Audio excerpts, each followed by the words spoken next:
Hello student, welcome to my YouTube channel. Student, आज हम exercise 10.3 के क्वेश्चन सॉल्व करेंगे। स्टूडेंट, इससे पहले हमने एक्सरसाइज 10.3 में जो भी फॉर्मूले काम आएंगे, रिलेटिव ऑफ वेक्टर से संबंधित जो भी फॉर्मूले काम आएंगे, जो पिछले वीडियो में पढ़ चुके हैं। तो आपने अभी तक चैनल सब्सक्राइब नहीं किया हो तो सबसे पहले चैनल को सब्सक्राइब करें, जिससे कि आपको नेक्स्ट नोटिफिकेशन, नेक्स्ट क्वेश्चन का सॉल्यूशन आपकी स्क्रीन पर जल्दी मिल सके। और स्टूडेंट, अब एक्सरसाइज 10.3 का question number first, find the angle between two vector A and B. आपको दो वेक्टर ए एंड और बी के बीच का एंगल फाइंड करना है विथ मैग्नीट्यूड। दोनों का मैग्नीट्यूड दे रखा है। ए वेक्टर का मैग्नीट्यूड √3 है और बी वेक्टर का मैग्नीट्यूड 2 है। And respectively having a dot, दोनों का स्केलर प्रोडक्ट कितना है? √6। स्टूडेंट, स्केलर का मतलब है जो भी आंसर आएगा वो स्केलर होगा, स्केलर प्रोडक्ट। गिवन हियर, ये गिवन है आपके पास magnitude A, magnitude B, A dot B. अब स्टूडेंट, आपका सिंपल सा फॉर्मूला आप जानते हो, लेट थीटा, आप एंगल लेट कर लीजिए बिटवीन ए एंड बी के बीच। हम जानते हैं cos theta equal A dot B upon magnitude A और मैग्नीट्यूड बी। आपको डायरेक्ट वैल्यू रखनी है तो वैल्यू रख दीजिए। कितना आ जाएगा स्टूडेंट? ए डॉट बी की वैल्यू दे रखी थी अपने पास √6, मैग्नीट्यूड ए √3 ये। अब स्टूडेंट, आपको सॉल्व करना है। इसको सॉल्व करने के तरीके बहुत हो सकते हैं। तो सबसे सॉल्व करने का जो तरीका है स्टूडेंट, हम इसको सॉल्व इस तरह कर सकते हैं। यहाँ √6 अपॉन √3, इसको √4 भी लिख सकते हैं। इस तरह भी सॉल्व कर सकते हैं, √6 अपॉन √12। तो यहाँ 1/2, 1/√2, 1/√2 कॉस में कितनी वैल्यू है? कॉस 45 की π/4, थीटा इक्वल कितना डिग्री आ गया? 45। स्टूडेंट, ये भी सही है। इसका अदर तरीका भी है स्टूडेंट, इस तरह भी लिख सकते हैं आप। √6 को क्या लिख सकते हैं? √3 मल्टीप्लाई √2। इधर √3 अपॉन √2 को 2 बार √2 लिख सकते हैं। यहाँ से √2 से 2 कैंसिल, √3 से √3 कैंसिल, यहाँ से भी 1/2। तो स्टूडेंट, अपने हिसाब से भी खुद का दिमाग लगा के कैलकुलेशन कर सकते हैं। कैलकुलेशन करने के अलग अलग मेथड हो सकते हैं। Next question number second, find the angle between the vector i cap minus 2j cap plus 3k cap and 3i minus 2j plus k cap. Student, here let first को आप A vector let कर सकते। यहाँ A vector equal इसको let कर लीजिए और B vector second वाले को। और हम जानते हैं दोनों के बीच का एंगल का जो कोण होता है cos theta equal A dot B, magnitude A और मैग्नीट्यूड बी। अब हमें किस किस चीज़ की ज़रूरत पड़ेगी वो पहले ही फाइंड कर लो, क्योंकि यहाँ इनके नंबर होते हैं। सपोज क्वेश्चन 1 नंबर का आया तो आधा नंबर इन कैलकुलेशन का होता है। तो हमें पता है, सबसे पहले मैग्नीट्यूड फाइंड कर लेते हैं। मैग्नीट्यूड ए इक्वल कितना आ जाएगा? आई का कोफिशिएंट, जे का कोफिशिएंट और के कोफिशिएंट का स्क्वायर का सम का रूट। तो 1 + 4 + 9 = 14 आ जाएगा। हम जानते हैं, वैसे भी फार्मूला लिख सकते हैं, xi cap plus yj cap plus zk cap का magnitude x² y² z² root हमने पढ़ लिया। सिमिलरली b = 3 का स्क्वायर माइनस 2 का स्क्वायर प्लस 1 का स्क्वायर इक्वल ये भी 14 आ जाएगा। यार ए डॉट बी हम जानते हैं स्टूडेंट, ए डॉट बी क्या होता है? Product of coefficient of i and product coefficient of z और product coefficient of z। Student, language में भी लिख सकते हैं, अपने अपने मेथड है। और इसको वैसे भी लिखे तो हम फार्मूला क्या है इसका? a1b1 plus a2b2 plus a3b3। तो इस तरह आप इसको प्रोडक्ट करके कितना आ जाएगा? 10। अब थीटा इक्वल cos थीटा का फॉर्मूला है A dot B upon magnitude A, magnitude 10 upon √14। तो 2 बार रूट है, रूट हट जाएगा। 10/14, 5/7 equal answer cos inverse equal theta equal cos inverse 5/7। यदि स्टूडेंट कभी गलती में आप फॉर्मूले भूल जाते, सपोज ये मैग्नीट्यूड ऊपर और डॉट नीचे कर दिया और आंसर 7/14 5 आया। तो आंसर से बता सकते हैं आप, आंसर कभी भी 7/5 नहीं हो सकता है, क्योंकि कॉस की मैक्सिमम वैल्यू होती है वो 1 होती है। तो 7 और 5 का डिवाइड देंगे तो वो 1 से ज़्यादा आएगा। सो हम आंसर इस तरह चेक कर सकते हैं इनके रेंज के थ्रू। नेक्स्ट क्वेश्चन नंबर 3 का सॉल्यूशन है, find the projection of the i minus J on the vector i plus J. बहुत सिंपल है स्टूडेंट, एक को लेट कर लीजिए, इसको ए लेट कर लीजिए, A equal I plus J, B equal I. हम जानते हैं projection of vector A vector, student language, projection of vector A vector on the B vector, on the B vector, on the B vector, इस तरह भी लिख सकते हैं हम। तो लेंथ एल एम मान लो, इस तरह एल एम होती है इसकी प्रोजेक्शन। सपोज फार्मूला दोनों का डॉट प्रोडक्ट अपॉन किसका, ऑन, किस पर है, ऑन, तो आई प्लस जे का बी का, ये इस तरह A1 A2 B1 B2 C1 C2 से हम कैलकुलेशन करते हैं, जीरो आते। स्टूडेंट जीरो का मतलब है कि इस वेक्टर की इस पर परछाई बिल्कुल नहीं है छाया, इसका मतलब एक ही वेक्टर है। तो हम यहाँ से एक नया रिजल्ट निकाल सकते हैं, if the projection of A and B is zero then A और बी की परपेंडिकुलर होंगे। तो ए और बी परपेंडिकुलर कब होंगे, उनका प्रोजेक्शन जीरो होगा, सिंपल सी है। नेक्स्ट क्वेश्चन नंबर 4 है, find the projection of the on the vector. तो स्टूडेंट दोनों का फॉर्मूला लग जाएगा, दोनों का डॉट अपॉन बी, बी की वैल्यू कहाँ है, बी, इसको तो हम ए लेट कर लीजिए, ये ए की वैल्यू है और ये इधर वाली बी की वैल्यू है। तो हमारे पास दोनों का डॉट अपॉन बी को नीचे पटक दो, तो यहाँ 1 multiply 7 plus 7 multiply -1 7 plus 7 multiply 8, तो यहाँ से आ जाएगा 7 - 3/56। और नीचे पट किसका है, ऑन इसका, तो इसका magnitude 7 square -1 square plus 8 square, इस तरह 49 प्लस 1 प्लस ये आ जाएगा 114, ऊपर आ जाएगा 60। तो आंसर स्टूडेंट ये क्या हो गई, प्रोजेक्शन। नेक्स्ट है क्वेश्चन, बहुत अच्छा है question number 5, so that the each of the given 3 vector a unit vector है। आपको क्या शो करना है कि ये यूनिट वेक्टर है। तो यूनिट वेक्टर की डेफिनेशन आप जानते हो, इनका मैग्नीट्यूड कितना होना चाहिए, 1 होना चाहिए। तो सबका यूनिट निकाल लो, सीधी सी बात है। तो इसको ए लेट कर लीजिए, ए की वैल्यू दे रखी है, इसका magnitude 2 square plus 3 square plus 6 square का रूट, ये 49 आ जाएगा। 49 का मतलब कितना आ जाएगा स्टूडेंट, 49 का मैग्नीट्यूड कितना आ जाएगा, 7, 7 कैंसिल हो जाएगा। So this is unit vector, इस तरह फाइंड कर सकते हैं। दोनों मेथड है आपके पास, ए का मैग्नीट्यूड इस तरह 2/7 स्क्वायर 3/7 स्क्वायर, इस तरह 4 ये 49 कितना आ जाएगा, इसके अंदर 49 एलसीएम आ जाएगा, और यहाँ कितना आ जाएगा 4 + 9 + 36 = 49, 49/49 इज 10। सो यहाँ से क्लियर है, क्या क्लियर है स्टूडेंट, यहाँ से implies A vector is unit vector, A is unit vector, unit vector हो गया। सिमिलरली बी का वैल्यू निकाल लीजिए, आप फाइंड कर लीजिए, और सी का। तो क्लियर है, each of the 3 given vector is unit vector. अब स्टूडेंट आप ये देखना है, तीनों यूनिट वेक्टर शो हो गए, आगे शो और करवा रहा है, क्या करवा रहा है, so that the air are mutually perpendicular. ये तीनों कैसे, म्यूचुअली परपेंडिकुलर। तो परपेंडिकुलर के लिए क्या होना चाहिए, डॉट बी इक्वल 0। तो इसका और इसका डॉट प्रोडक्ट 0 आना चाहिए, और इसका 0 आना चाहिए, इसका 0 आना चाहिए। फाइंड कर लीजिए डॉट बी डॉट सी और सी डॉट ए। इस तरह यहाँ ए डॉट बी फाइंड करेंगे, तो इस तरह स्टूडेंट क्या आ जाएगा, ये कैंसिल, वही 49 एलसीएम ले लीजिए, तो इस तरह एक कैंसिल हो जाएगा, 6 18 माइनस का 18 6 प्लस के 12, तो ये हो जाएगा ना। सो ए और B are perpendicular. Next question number from second और थर्ड से, इसका सेकंड पार्ट है बी डॉट सी, ये भी 0 आ जाएगा। हम कैलकुलेशन करेंगे तो ये इस तरह 0 आ जाएगा, बी डॉट सी आ जाएगा, ए डॉट सी भी 0 आ जाएगा। तो हम कह सकते हैं यहाँ से कि A B C are mutually perpendicular. क्यों, क्योंकि ए तो बी के परपेंडिकुलर है और बी सी के और सी ए के, तो तीनों आपस में कैसे होंगे, ये परपेंडिकुलर होंगे।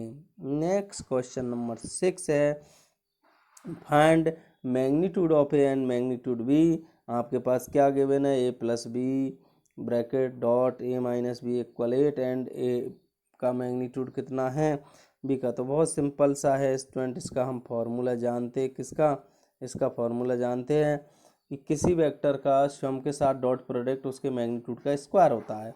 वहाँ से भी लगा लीजिए, और नहीं तो सिंपल सी बात है उस तरह भी लगा कर सकते हैं आप इसका स्क्वायर।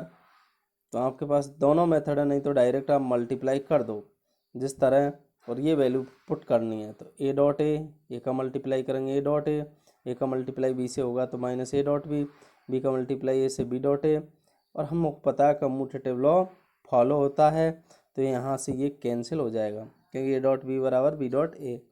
अब student A square minus B square equal 8 आ जाएगा। अब आप पुट कर दीजिए, क्योंकि मैंने पहले ही बताया कि किसी वेक्टर का स्वयं के साथ उसी वेक्टर के साथ में डॉट प्रोडक्ट करते तो वो उसके मैग्नीट्यूड के स्क्वायर आते, हम जानते हैं। तो हमारे पास फाइनली स्टूडेंट ये आ जाएगा, यहाँ A vector equal 8 B vector रख दो, तो यहाँ कितना आ जाएगा, 8 बी वेक्टर रखेंगे तो यहाँ पर इसका स्क्वायर हो जाएगा 64 बी स्क्वायर माइनस ये आ जाएगा, यहाँ से 63 बी स्क्वायर इक्वल 8 आ जाएगा, बी स्क्वायर इक्वल 8/63 आ जाएगा। रूट ले लेंगे हम इसको, इस तरह हम 4 × 2 9 × 7 लिख सकते हैं। क्यों लिखा, क्योंकि 4 का रूट आ जाएगा 2 और 9 का 3 आ जाएगा। इस तरह बी की वैल्यू ये हो जाएगी 2/3 रूट 2/7। पुटिंग बी की वैल्यू को इसमें पुट कर दीजिए, तो यहाँ से बी ए इक्वल कितना आ जाएगा 8 2/3 ये, तो 16/3 रूट 2/7। इस तरह आंसर आ जाएगा। नेक्स्ट क्वेश्चन नंबर 7 है, evaluate the product of the ये। तो प्रोडक्ट बहुत सिंपल है, एक बार तो 3a का इस ब्रैकेट के साथ कर दीजिए, जब इस ब्रैकेट के साथ करेंगे तो कितना आएगा 3 × 2 equal 6 A dot A, 3 × 7 equal 21 A dot B. अब माइनस का करेंगे तो ए माइनस आएगा 10 बी डॉट ए, यहाँ -5 + 7 तो कितना आया 35 बी डॉट बी। हम जानते हैं ए डॉट बी, ये बी ए डॉट ए या बी डॉट बी इनके मैग्नीट्यूड का स्क्वायर है, तो ये 6 मैग्नीट्यूड ए स्क्वायर, और इसमें कम्यूटेटिव लॉ भी फॉलो होता है, ए डॉट बी बराबर B dot 21 A dot B minus 10 A dot B 35। इस तरह स्टूडेंट यहाँ से 6 ए स्क्वायर आ जाएगा और 21 में से 10 जाएगा तो 11, ये आंसर आ जाएगा। नेक्स्ट क्वेश्चन है, find the magnitude two vector A and B having the same magnitude such that angle between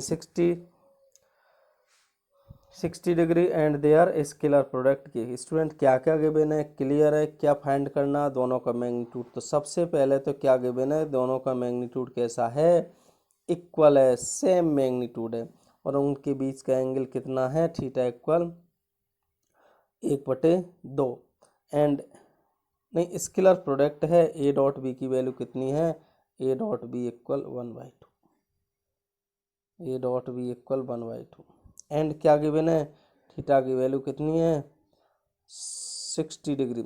लगा दीजिए स्टूडेंट, हम जानते हैं, क्या जानते हैं, फॉर्मूला जानते हैं, A dot B equal magnitude A of magnitude B upon magnitude B equal cos theta. तो यहाँ से हम ये फॉर्मूला जानते हैं कि ए डॉट बी इक्वल कितना होता है, ए डॉट बी की वैल्यू कितनी दे रखी है 1/2, तो ए डॉट बी का फॉर्मूला लगा दो, क्या होता है magnitude A magnitude B equal cos theta, all value put कर दीजिए। यहाँ पर कौन कौन सी वैल्यू, सबसे पहले तो बी इक्वल ए पुट कीजिए, इस तरह cos 60, इस तरह स्टूडेंट एक 1/2 से 1/2 कैंसिल, ए स्क्वायर इक्वल कितना आ जाएगा 1, ए इक्वल कितना आ गया 1, तो सो ए भी बराबर है इक्वल है, तो बी इक्वल भी कितना आ जाएगा 1, हैंस ए और बी कैसे है सेम। नेक्स्ट क्वेश्चन नंबर 8 है, फाइंड द, ऐसा क्वेश्चन 1 नंबर में पूछे जाते हैं स्टूडेंट 1 मार्क्स का, फाइंड द मैग्नीट्यूड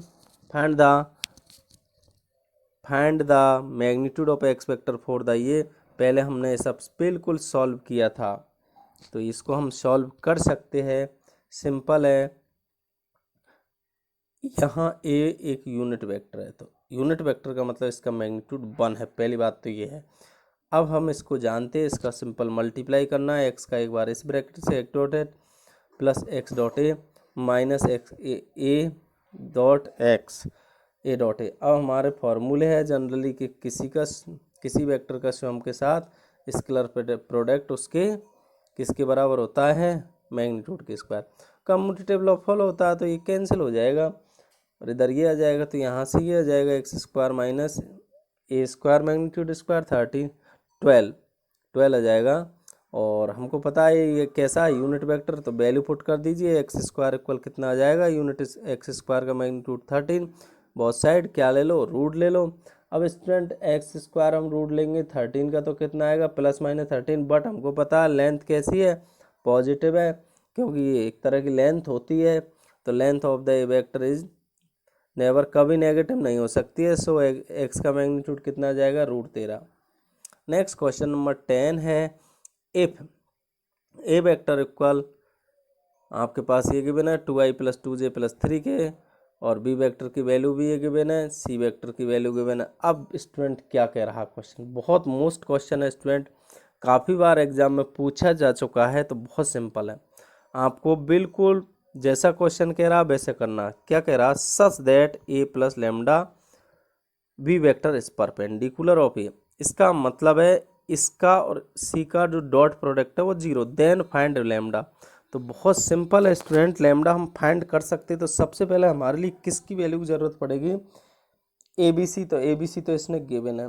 उसके बाद हमारे लिए वैल्यू की ज़रूरत पड़ेगी ए + लैम्डा बी, तो ए + लैम्डा बी फाइंड करेंगे तो ए की वैल्यू पुट कर दीजिए और लैम्डा और बी की वैल्यू यहाँ से पुट कर दीजिए, लैम्डा का अंदर मल्टीप्लाई कीजिए, तो यहाँ से 2i + 2j - 3j 3k minus lambda i + 2 lambda j + 3, यहाँ से आ जाएगा। अब स्टूडेंट क्या करना है, a + लैम्डा यहाँ i को एक साथ ले लो, या कह सकते हैं कॉमन ले लो, 2 - lambda j 2 + 2 lambda j 2 - lambda i है स्टूडेंट, ये i।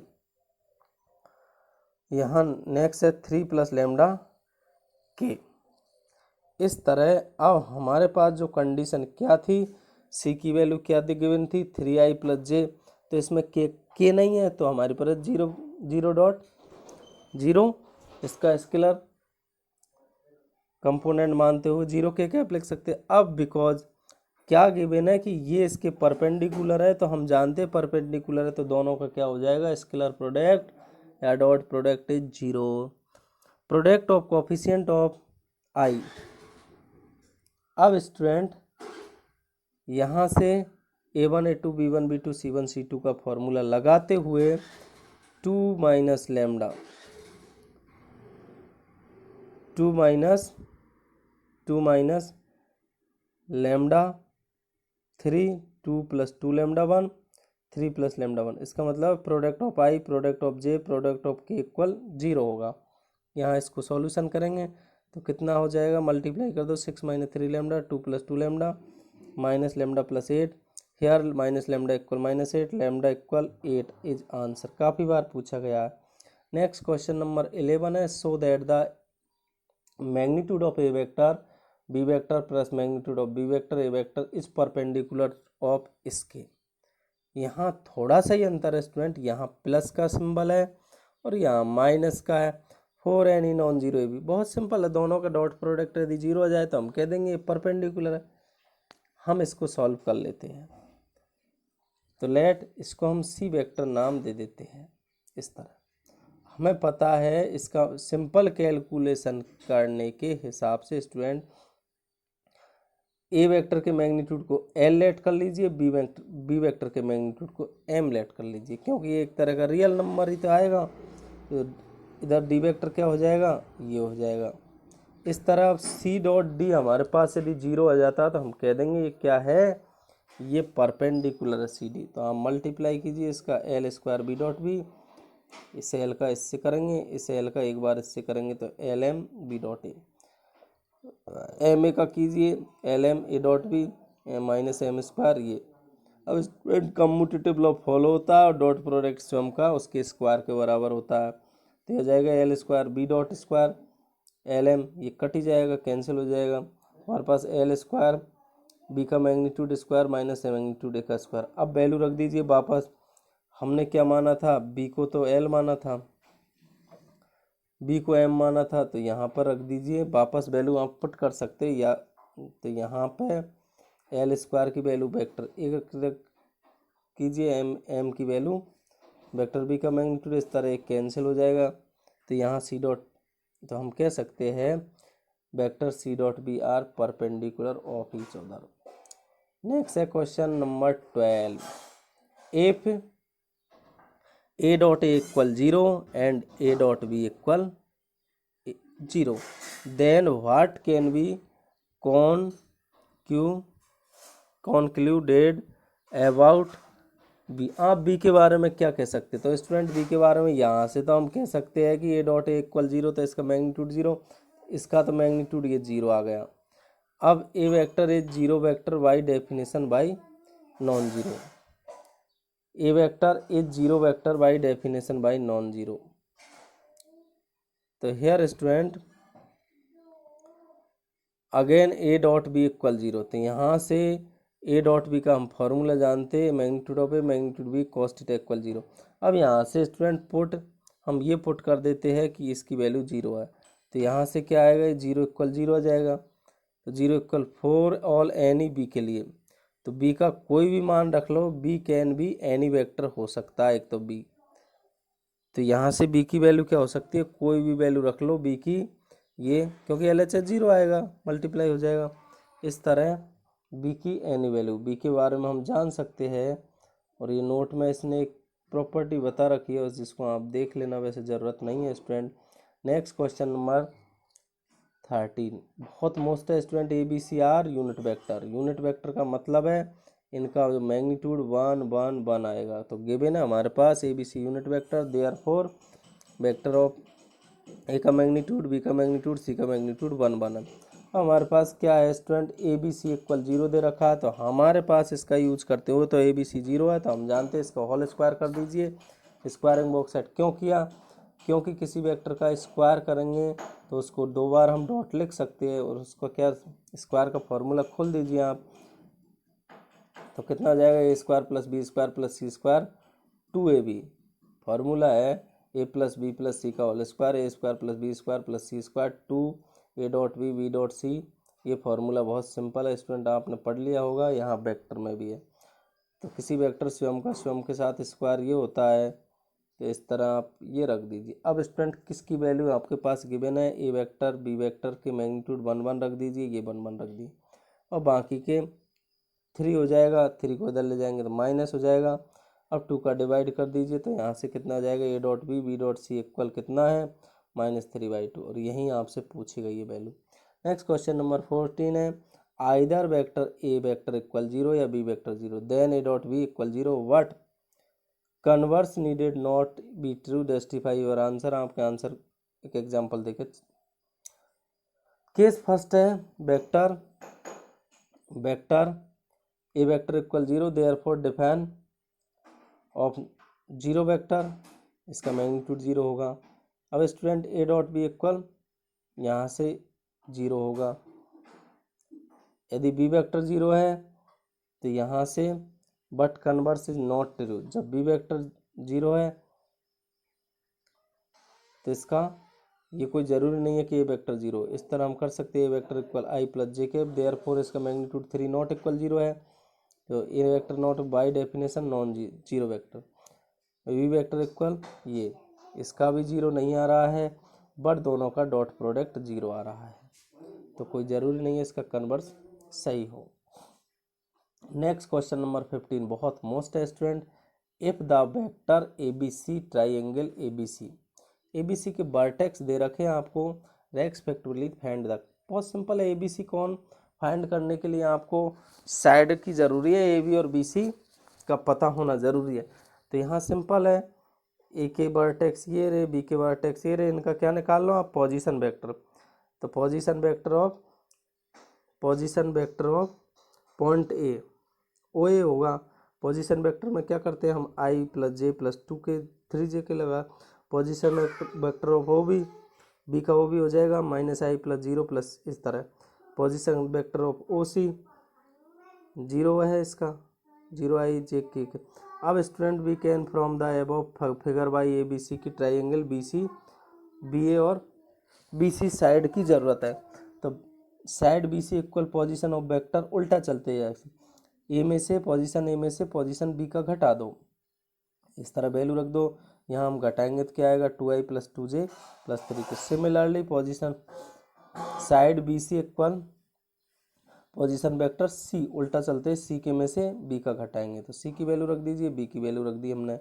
इस तरह कैलकुलेशन करेंगे i + j। अब हम जानते हैं कि कौन ए बी सी कितना होगा, B A dot B C equal B A magnitude B C. तो इस तरह cos थीटा की वैल्यू हो जाएगी, ये फॉर्मूला होता है हमारे पास। तो ऑल वैल्यू पुट कर दीजिए स्टूडेंट, यहाँ से पुट करेंगे तो आंसर आ जाएगा cos A B C equal cos inverse 10/102। Next question number 16 है, so that the point are collinear. तो कॉलिनियर के लिए क्या होना चाहिए, देखते student. A B C vector आपके पास गिवन है, पॉइंट है, इनकी सबके पोजीशन वेक्टर निकाल लो। पोजीशन वेक्टर में कुछ नहीं है, इनके कोऑर्डिनेट्स के साथ आई जे के लगा दो। तो ओ ए का पोजीशन क्या हो जाएगा, 1 के साथ आई लगा दो, 2 के साथ जे और 7 के साथ के। तो ये हो जाएगा बी का पोजीशन वेक्टर 2i + 6j फिर 3j। सी का पोजीशन वेक्टर 3i + 10j, ये आ जाएगा। अब स्टूडेंट ए बी लेंथ निकाल लीजिए आप, क्योंकि हम जानते हैं कि कॉलिनियर कंडीशन कोई भी दो लेंथों का जो सम आना चाहिए वो तीसरी लेंथ के बाद। तो ए बी कितना आ जाएगा, बी का पोजीशन माइनस ए का पोजीशन, बी के पोजीशन की वैल्यू रख दो, माइनस कर दीजिए। तो यहाँ से आ जाएगा i + 4j - 4k। ए सी उल्टा चलो, सी में से ये घटा दीजिए, तो यहाँ से इसकी वैल्यू ये आ जाएगी स्टूडेंट। तो यहाँ से क्लियर है स्टूडेंट, इन दोनों से भी क्लियर कर सकते हैं हम, ए सी इक्वल 2ab। तो ये किसकी कंडीशन है, कॉलिनियर की। तो vector A B and A C are collinear, क्योंकि हम जानते हैं A vector lambda B vector equal होता है, तो ए बी तो क्लियर है। पॉइंट ए बी सी कैसे है यहाँ पर, कॉलिनियर इस तरह ये आ गया। इस तरह बहुत सारे तरीके हो सकते हैं स्टूडेंट, अलग अलग मेथड है। यहाँ दोनों का डॉट प्रोडक्ट है तो हम कॉलिनियर कह सकते हैं, और दो साइडों की लेंथ तीसरे के योग के बराबर आ जाए, सम के बराबर, तो कॉलिनियर कह सकते हैं। क्वेश्चन नंबर 17 है, so that the 2i - 3j + k equal i - 3j - 5k and 3i - 4j - 4k from the vector of A right triangle. Right triangle में कुछ नहीं करना है, वही है, तीनों का यूनिट वेक्टर, तीनों का पोजीशन वेक्टर है। यहाँ आपको ए का बी का पोजीशन वेक्टर दे रखा, तीनों साइड निकाल लीजिए आप। कोई दो साइड के बीच में यदि उनका डॉट प्रोडक्ट 0 आ जाएगा तो हम कह देंगे क्या है ये, क्या है ये, राइट ट्राइंगल है। और भी मेथड है स्टूडेंट, तो यहाँ से ए का पोजीशन वेक्टर आ जाएगा, बी का पोजीशन वेक्टर, ये तो आपके पास गिवन है। अब साइड ए बी इक्वल उल्टा चलो, बी का पोजीशन वेक्टर माइनस ए का पोजीशन वेक्टर, यहाँ कैलकुलेशन करने पर -i - 2j - 6k आएगा। बी का बी सी इक्वल ये आ जाएगा student -2i - j + k। Similarly A C equal P dot B point C के पोजीशन वेक्टर माइनस ए का पोजीशन वेक्टर। इस तरह हम कैलकुलेशन करेंगे तो ये आ जाएगा। नेक्स्ट है, हम जानते हैं ए + बी का सम कितना है, ए सी के बराबर है। तो why triangle law addition vector equal point A B C. सबसे पहले तो ए बी सी किसके ट्राइंगल हुए, कोई ट्राइंगल के वर्टेक्स हो गए, ये क्लियर है, और या तो एक कॉलिनियर होंगे। अब नेक्स्ट है, नाव 1 और सेकंड का हम डॉट प्रोडक्ट, इसका 0 नहीं आ रहा, लेकिन बी सी और डॉट ए सी इक्वल 0 आ रहा है। तो जब भी कोई दो वेक्टर का डॉट प्रोडक्ट 0 आता है तो वो कैसे होते हैं, परपेंडिकुलर। अब बी सी है, यहाँ थोड़ा समझना, बी सी ए सी कॉमन पॉइंट है, तो यहाँ सी 90 डिग्री है, तो ए बी सी है right triangle at point C. तो hence point A B C are vertex of right triangle के क्या, समकोण त्रिभुज के शीर्ष है। नेक्स्ट क्वेश्चन नंबर 18 है स्टूडेंट, बहुत सिंपल है। If A vector is non zero vector, magnitude कितना है ए वेक्टर का, ए, तो सबसे पहले क्या गिवन है कि ए का आपके पास मैग्नीट्यूड कितना है, ये डार्क ए है। Lambda is a non scalar, तो lambda A vector is unit vector, तब आपको लैम्डे की वैल्यू फाइंड करनी है। तो A vector is non zero vector, magnitude A है, तो तो यहाँ ये गलत दे रखा है स्टूडेंट, इसको सही कर लेना। ए वेक्टर इक्वल ये again lambda naught equal 0, lambda ए इक्वल, तो इसका यूनिट वेक्टर 0, लैम्डा ए मैग्नीट्यूड इक्वल 1, क्योंकि यूनिट वेक्टर की डेफिनेशन है उसका मैग्नीट्यूड 1 होता है। अब अलग अलग लगा दो, लैम्डा का मैग्नीट्यूड, ए का वेक्टर मैग्नीट्यूड इक्वल 1 आ जाएगा। यहाँ से ए वेक्टर का मैग्नीट्यूड ए था स्मॉल ए, तो यहाँ से स्मॉल ए का रिलेशन क्या आ जाएगा 1/लैम्डा वेक्टर। इस तरह हमारी exercise option number D is correct. Last question है एक्सरसाइज का। तो ये एक्सरसाइज स्टूडेंट कंप्लीट हो गई। Thanks for watching this video.